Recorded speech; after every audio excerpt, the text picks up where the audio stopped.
Pues esta vez intentaré cambiar la dinámica de grabarme yo y mandarles la presentación y más bien grabar la presentación y que vean el video en YouTube directamente. Yo sé, esto es más fácil, apenas estaba entendiendo esto de las clases en línea y creo que es mucho mejor esta situación que lo que estábamos haciendo anteriormente. Se vuelve más impersonal, pero creo que es mucho más claro y podemos ir siguiéndolo con además el cursor para que vean las cosas importantes de la presentación. Entonces, bueno, esta ocasión vamos a ver celulosa bacteriana, que era la práctica siguiente.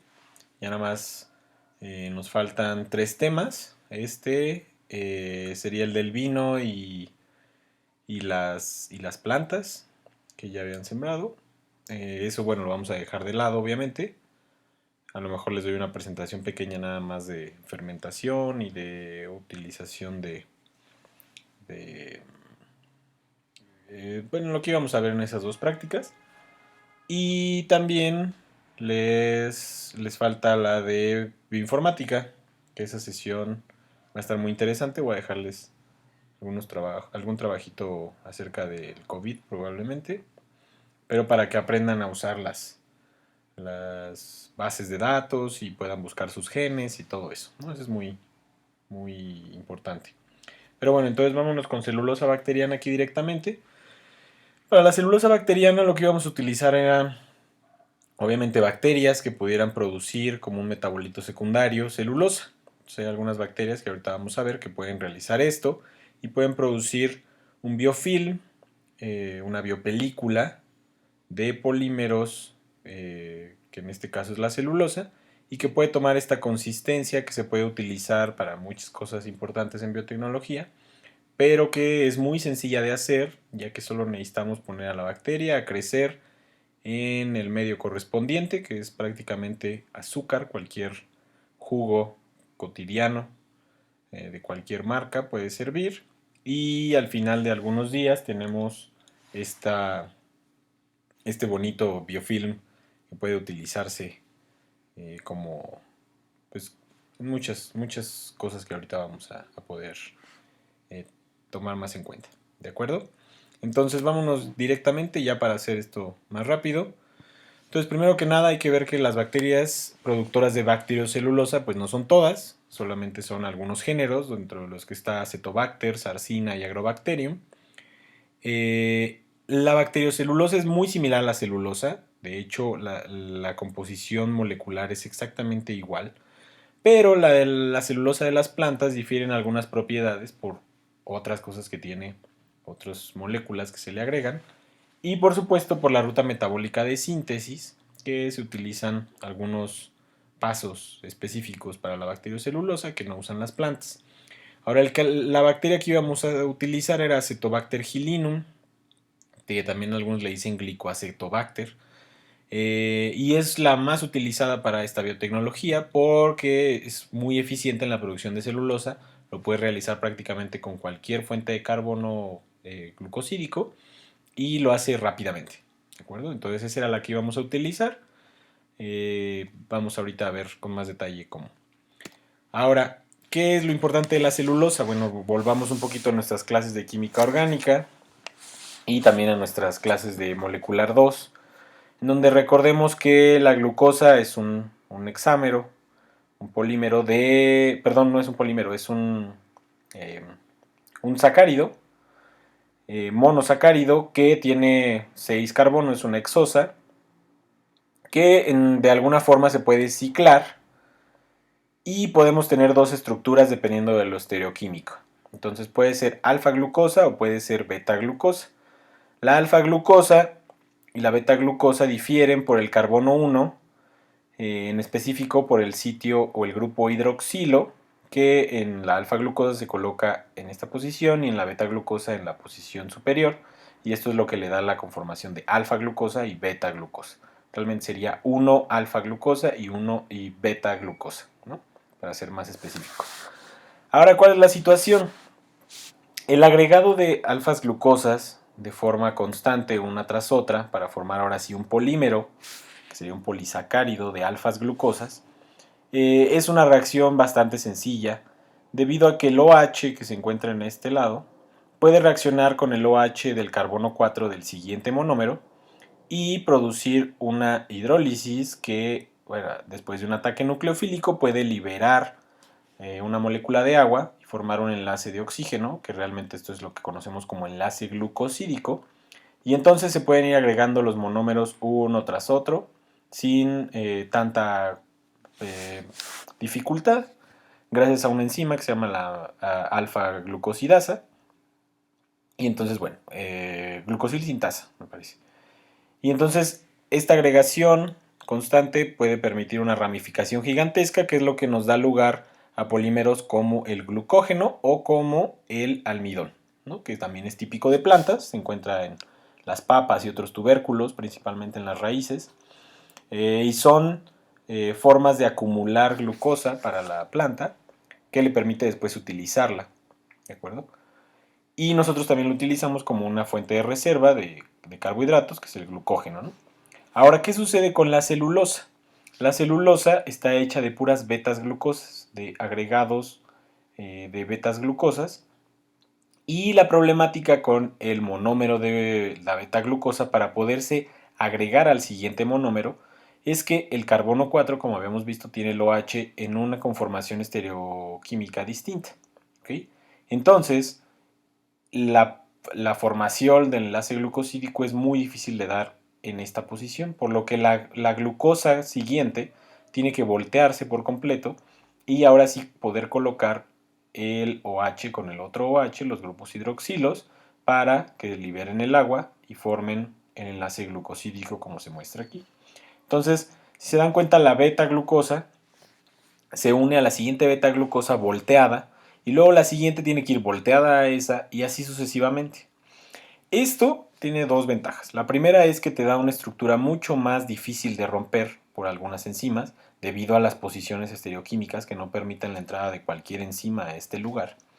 Y también forma una estructura mucho más estable porque aquí viene una ramificación nueva de celulosa. Aquí están una tras otra tras otra. Bueno, aquí ya no se vio en la pantalla, pero una tras otra. Y entonces los OHs de aquí pueden interactuar con los OHs de acá y con los OHs de acá y entonces ir formando puentes de hidrógeno que vienen como en zigzag y se forma una estructura ramificada mucho más estable y difícil de romper. Es por eso que la celulosa la utilizan las plantas y bueno, también las algas y en este caso las bacterias como mecanismos de contención y estructurales, ¿no? La celulosa generalmente está en la corteza, en la parte externa de las ramas de las plantas. Esto va a tener, como les decía, consecuencias bioquímicas.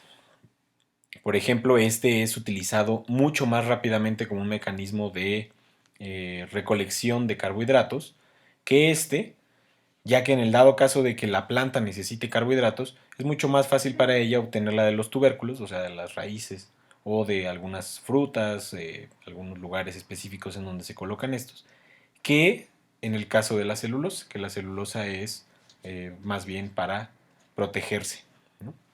Ahora, ¿qué sucede a nivel bioquímico? En la siguiente diapositiva, en esta, les pongo la ruta metabólica de los carbohidratos complejos, carbohidratos de cadena larga. Entonces, en ellos podemos ver, aquí está la celulosa, aquí está, por ejemplo, la amilosa o el almidón, tenemos maltosa, tenemos otros que son monómeros o monosacáridos, pero también tenemos los complejos, ¿no? Entonces, esta ruta metabólica ustedes la pueden encontrar en una página que vamos a ver en la clase de bioinformática, que se llama KEGG, que es una base de datos muy importante, es kegg.jp,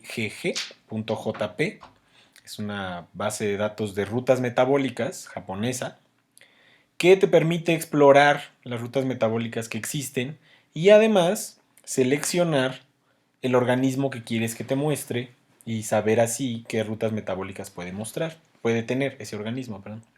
Entonces, importante, los puntos, los círculos son las sustancias, las moléculas que queremos degradar, mientras que los cuadros son las enzimas que realizan esa función. Entonces, si se dan cuenta, algunos procesos los puede realizar solamente una enzima, celulosa acelodextrina, esta enzima en específico. Si ustedes se van a la página, podrían picarle y saber qué enzima es. Pero en el caso de la celodextrina acelobiosa, tenemos varias aquí que pueden hacer varias rutas metabólicas. Entonces, esta página nos permite poder determinar este tipo de cosas, ¿no? Que es por eso muy importante para nosotros, para los bioquímicos y biólogos moleculares, poder entenderla. Ahora, ¿qué les muestro aquí? Además, si se dan cuenta, están algunos en verde y otros están en blanco. En verde son aquellos que tiene el organismo seleccionado, mientras que el blanco son las que no tiene, las enzimas que no posee y por tanto no puede realizar esa ruta metabólica. Ahora, si se dan cuenta, este que les pongo es el de humanos. Y hay algunas enzimas, es la ruta metabólica de humanos, y hay algunas enzimas que no pueden o que no tenemos y que por eso no podemos fabricar algunos de los componentes que están aquí. Por ejemplo, la celulosa no tenemos la ruta metabólica para poder crearla. Entonces no podemos hacer celulosa. Lo que sí podemos, por ejemplo, es de la amilosa formar almidón, ¿ok? Y ese almidón llevarlo a otras rutas metabólicas para poder producir maltosa u otras cosas. De igual forma podemos, por ejemplo, la D-glucosa 1-fosfato convertirla en UDP-glucosa, que sería un paso antes de la celulosa, pero no podemos seguir esto y formar celulosa y crear cortezas u otras cosas que nos servirían para proteger, sino que esta más bien, por ejemplo, la utilizamos para crear nucleótidos. Son precursores de nucleótidos en la ruta de las pentosas, que va para acá arriba. Ahora, ¿qué pasa con la celulosa? Si se dan cuenta que hay otra cosa interesante, la celulosa para degradarse requeriría o de esta enzima para volverse celobiosa o de esta enzima para volverse celodextrina. Y nosotros no la tenemos. Entonces es por esto que la celulosa nosotros no la podemos utilizar dentro de nuestro organismo como una fuente de carbono. Ustedes pueden comer frutas y verduras, pero la celulosa que tienen esas frutas y verduras no la van a poder ingerir y metabolizar. Eso es a lo que nosotros conocemos como fibra. La celulosa es la fibra, que les dicen que se alimenten mucho de ella, porque al final y al cabo la celulosa va a pasar por todo su organismo, va a limpiar el organismo y va a poder mejorar la digestión de otros componentes, pero la celulosa no puede ser utilizada. ¿Okay? ¿Quiénes pueden deshacer la celulosa? Hay algunos organismos, animales, como los, por ejemplo, todas las vacas y todos los rumiantes, que sí tienen una enzima aquí, pero que no es de ellos, pertenece a las bacterias. Hay bacterias que tienen esta enzima o esta enzima y entonces permiten que la celulosa se pueda degradar, convertir en otra cosa, que eventualmente va a poder convertirse en D-glucosa. ¿Sí? Se dan cuenta, nosotros sí tenemos este paso, podemos comérselo dextrina y convertirla en glucosa y utilizarla, pero la celulosa no. Los rumiantes tienen bacterias que les ayudan a hacer eso. ¿De acuerdo? Entonces, por eso nada más es importante e interesante para que lo sepan como bioquímica y que podamos entender que no podemos ingerir la celulosa o metabolizarla y sobre todo también tiene que ver con lo que veíamos anteriormente.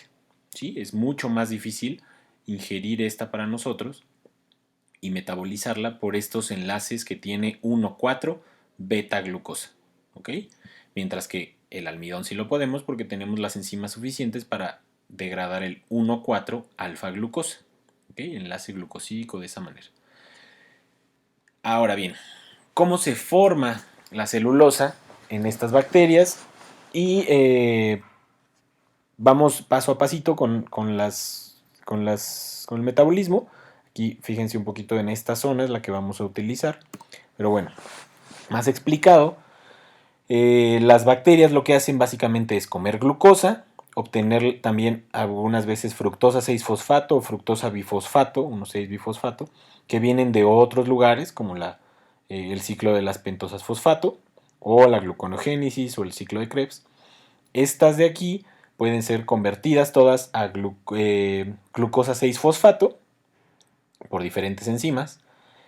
Y esta, en algunos casos la llevamos a glucólisis, o la llevan, perdón, nosotros no, la llevan a glucólisis, nosotros sí llevamos a glucólisis, pero no realizamos el paso de aquí. Pero cuando las enzimas o las condiciones son suficientes para formar celulosa, las bacterias utilizan esta enzima, esta otra enzima y esta de aquí, que básicamente convierten la glucosa 6-fosfato, esta es una mutasa fosfoglucosa mutasa, que cambia el 6-fosfato a 1-fosfato, solamente lo transfiere. Luego viene esta que tiene un nombre muy raro y muy complejo que no me pude aprender, perdón, pero que es básicamente lo que hace es formar UDP. Esta U es de uracil, entonces lo que hace es uridinar, así se le conoce, la glucosa, y entonces se forma este compuesto que trae pegado una ribosa y una base nitrogenada, que simplemente va a servir para darle la energía necesaria a la celulosa sintasa de crear celulosa, ¿sí? De ir formando monómeros uno tras otro. Esto sucede cuando la glucosa es abundante y entonces hay que utilizarla, no da tiempo de utilizarla en estas vías, entonces la puede reservar de esta manera y la van acumulando y acumulando ciclo tras ciclo, van funcionando estas enzimas para ir pegando uno tras otro, tras otro, tras otro de los monómeros de celulosa. Ahora, esta celulosa es externalizada. Eso quiere decir que no la utilizan dentro de sus células, la utilizan fuera. ¿De acuerdo? Eso para que quede un poquito claro. Ahorita lo vamos a ver con más detalle. Ahora, la celulosa bacteriana, como ya hemos visto, utiliza glucosa o puede ser sacarosa u otros derivados como la fructosa. Es la fuente primaria de carbono y en algunos casos se ha visto que puede utilizarse el etanol. De hecho, se prefiere en algunos casos utilizar etanol. No lo íbamos a hacer nosotros así porque no nos permiten meter etanol en teoría a la facultad. Pero el etanol se ha visto que incrementa la producción de celulosa porque la glucosa solita puede producir ácido glucónico. ¿Okay? El ácido glucónico es un derivado secundario de la acumulación de glucosa y eso disminuiría el pH del cultivo y por tanto no estarían las condiciones adecuadas para que las bacterias pudieran crecer y seguir forjando celulosa. ¿Okay? Ahora, ¿cuáles son las condiciones necesarias para la celulosa bacteriana? Como les decía, tenemos que usar una fuente de carbono, que puede ser glucosa, sacarosa o etanol en algunos casos. Y lo importante es que se mantenga estas condiciones, que son el pH tiene que ser ácido, entre 4 y 6, no más ácido porque entonces las bacterias empiezan a entrar en estrés. Ni tampoco tan básico porque si no, no se puede formar, no están las condiciones necesarias para formar los enlaces glucosídicos. La temperatura tiene que ser constante de 28 a 30 grados centígrados y tiene que haber un oxígeno disuelto suficiente para que la bacteria no entre en procesos de fermentación. ¿Okay? Entonces, ¿cómo íbamos a conseguir esto? Cualquier jugo de cualquier comerciales, cualquiera de esos jugos tiene ácido cítrico, entonces esos jugos son un poco ácidos, entonces tienen este pH.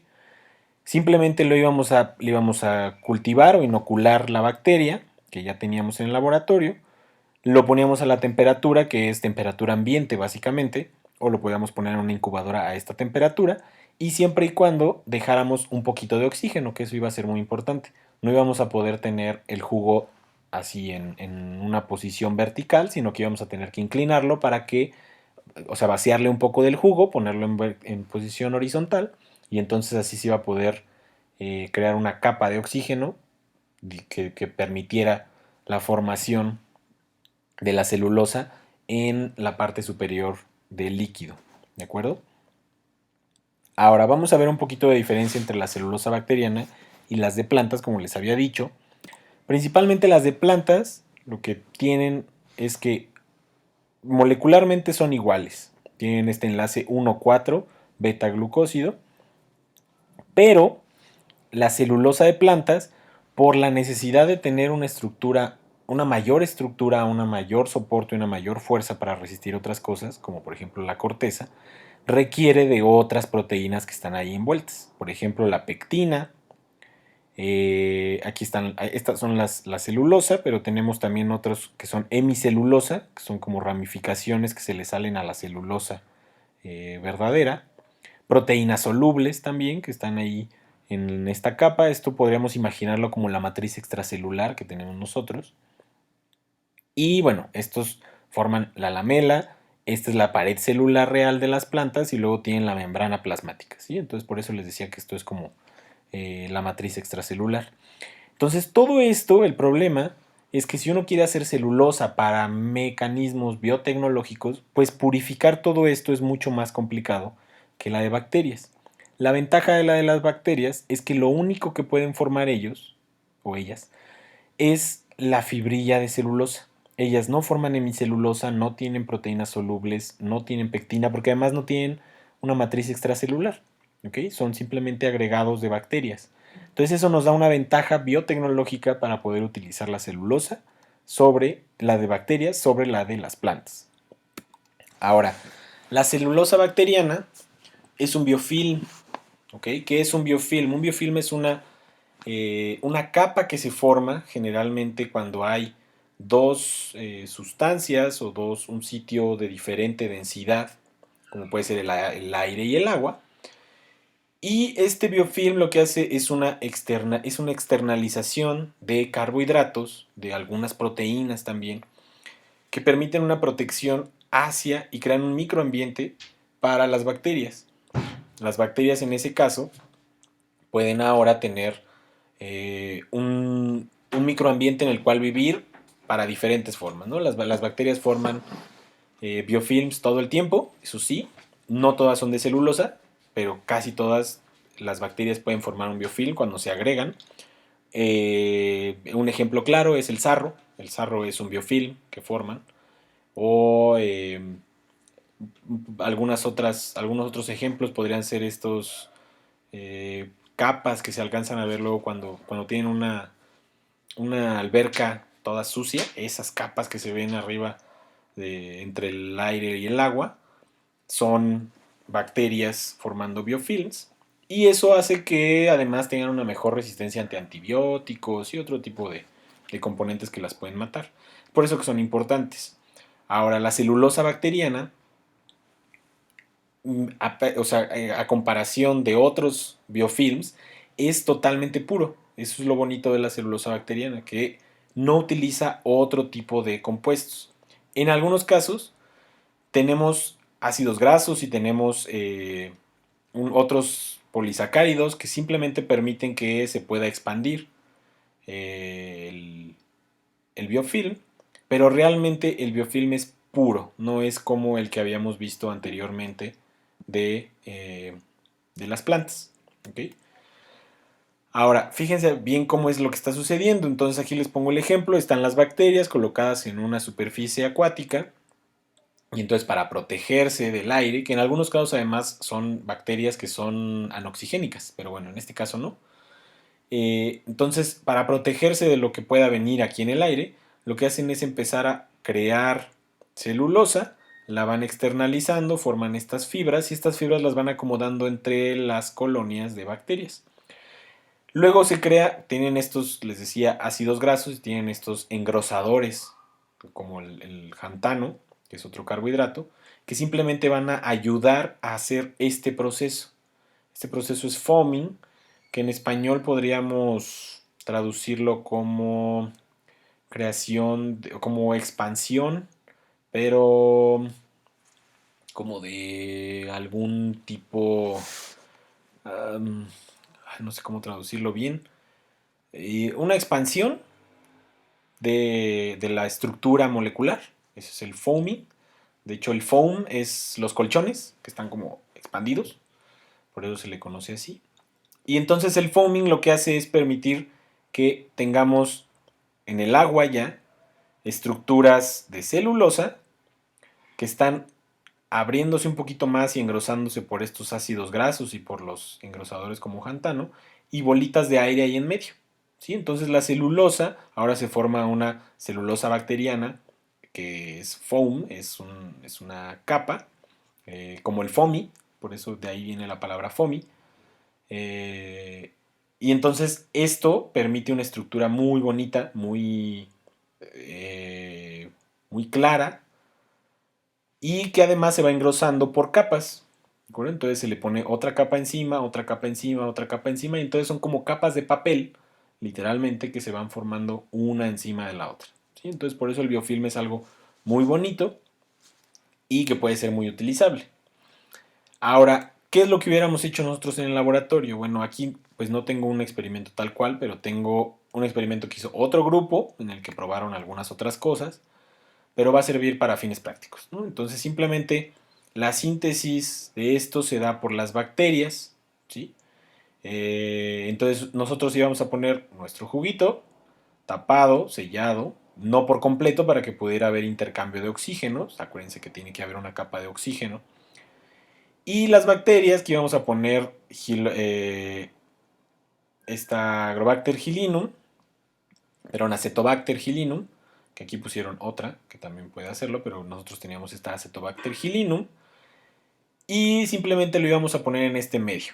Lo íbamos a dejar durante 2 semanas, 3 semanas, que se fuera formando a temperatura ambiente, y eventualmente pues iban a formar estas capas una tras otra de celulosa, que fíjense cómo van siendo externalizadas por estas porinas, por estos canales proteicos, y entonces se van formando microfibras una tras otra, y se acumulan, y entonces al final tenemos una capa superior que pueden ver aquí engrosada de amarillo, aquí se ve un amarillo más claro, que va creciendo hacia arriba. Bueno, realmente va creciendo hacia abajo, porque las bacterias están aquí abajo formando más y más y más y más celulosa, pero al final nosotros vamos a ir viendo cómo la expansión del biofilm, de la celulosa bacteriana, es hacia arriba, hasta que tuviéramos algo que incluso pudiéramos eh, pues agarrar con las manos, como lo habíamos visto en la primera diapositiva.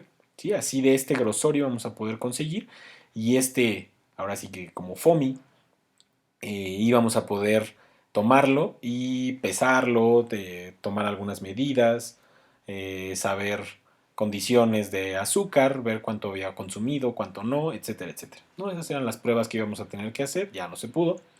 Pero bueno, al final íbamos a tener nuestra discusión simplemente de en qué lo podrían haber ocupado. Pueden ver que aquí yo ya les puse algunas aplicaciones, pero esto iba a tener que ser más a discusión. Pero obviamente, por la estructura, pues puede servir. Primero que nada, es muy interesante. La primera aplicación que se le dio a esta bacteriocelulosa fue alimenticia. Lo descubrieron en Filipinas.